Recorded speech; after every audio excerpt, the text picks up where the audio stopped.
Assalamualaikum warahmatullahi wabarakatuh. Hai anak-anak, berjumpa lagi dengan Bu Iin. Kali ini kita akan belajar tema 1, subtema 2, manusia dan lingkungan, pembelajaran keempat. Jangan pernah bosan untuk belajar ya anak-anak.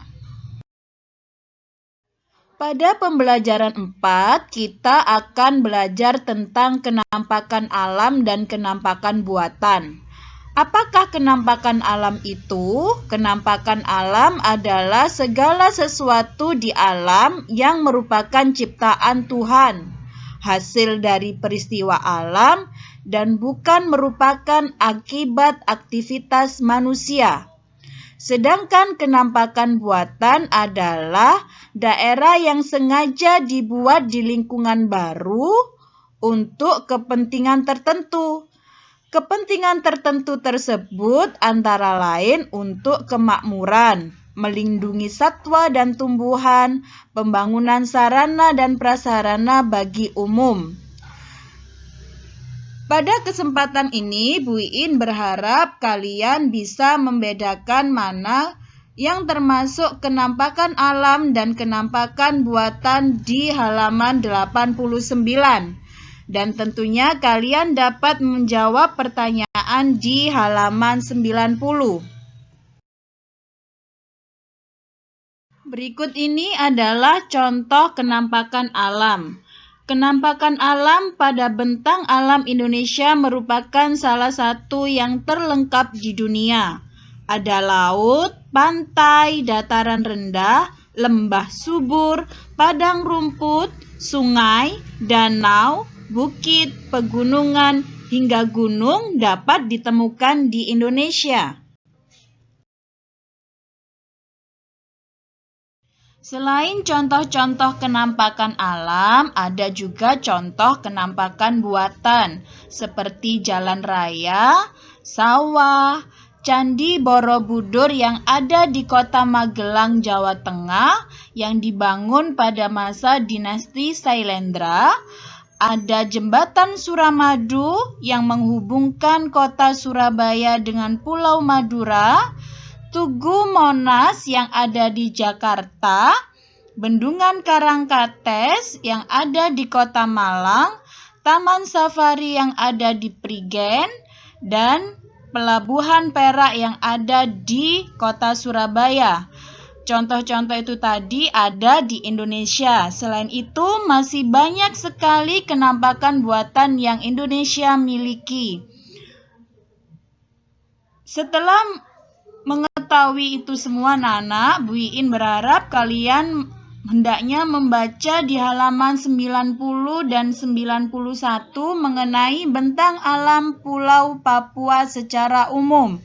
Kemudian kalian juga dapat berlatih di halaman 91 sampai dengan 93 mengenai bentang alam secara umum pada Pulau Jawa, Pulau Sumatera, Pulau Kalimantan, Pulau Sulawesi, Papua, Kepulauan Maluku, Pulau Bali, Kepulauan Nusa Tenggara.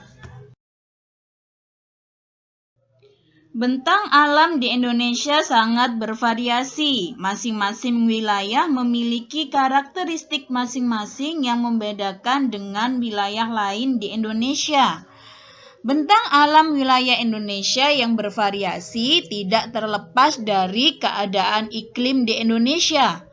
Tahukah kalian anak-anak apa itu iklim? Iklim adalah keadaan rata-rata cuaca pada suatu tempat dalam jangka waktu yang relatif lama. Selain iklim, ada juga cuaca. Cuaca adalah keadaan suhu udara, tekanan udara, curah hujan, angin, dan sinar matahari pada wilayah tertentu dalam waktu yang relatif pendek. Letak astronomis Indonesia yang berada di wilayah tropis membuat Indonesia beriklim tropis juga loh.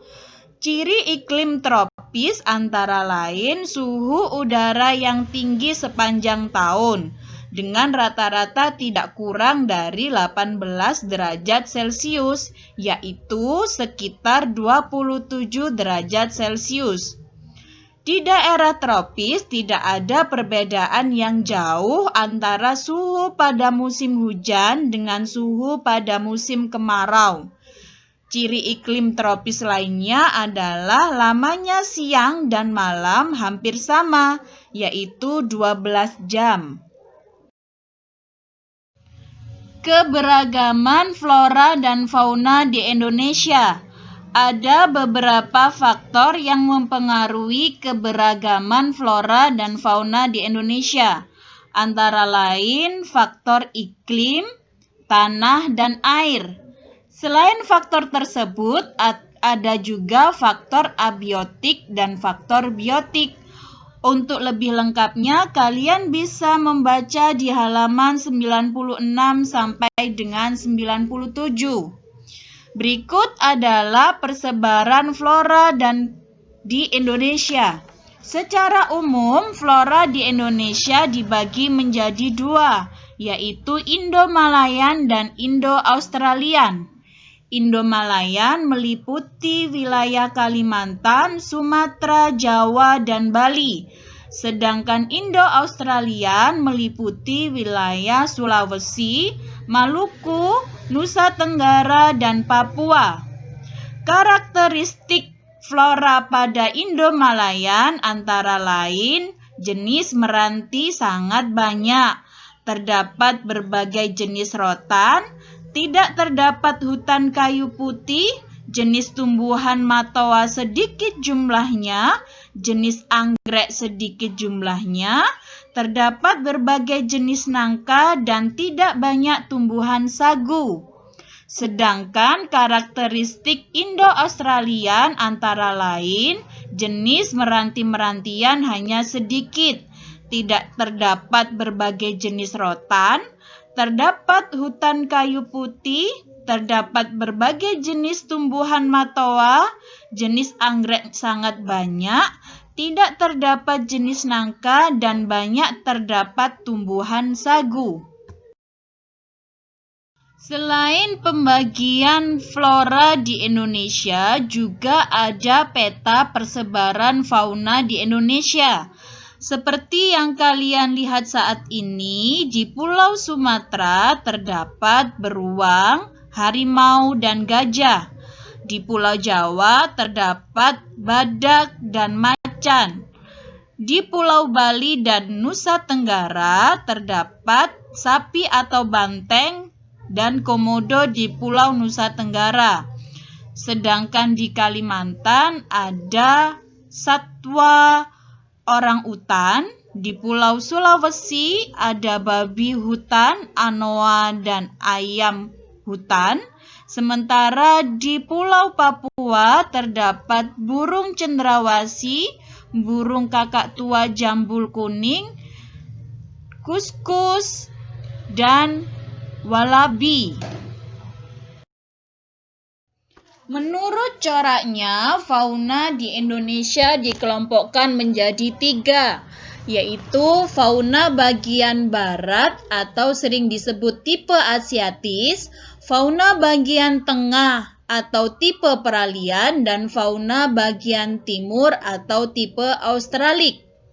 Fauna bagian barat dan tengah dipisahkan oleh garis Wallace, sedangkan fauna bagian timur dan tengah dipisahkan oleh garis Weber.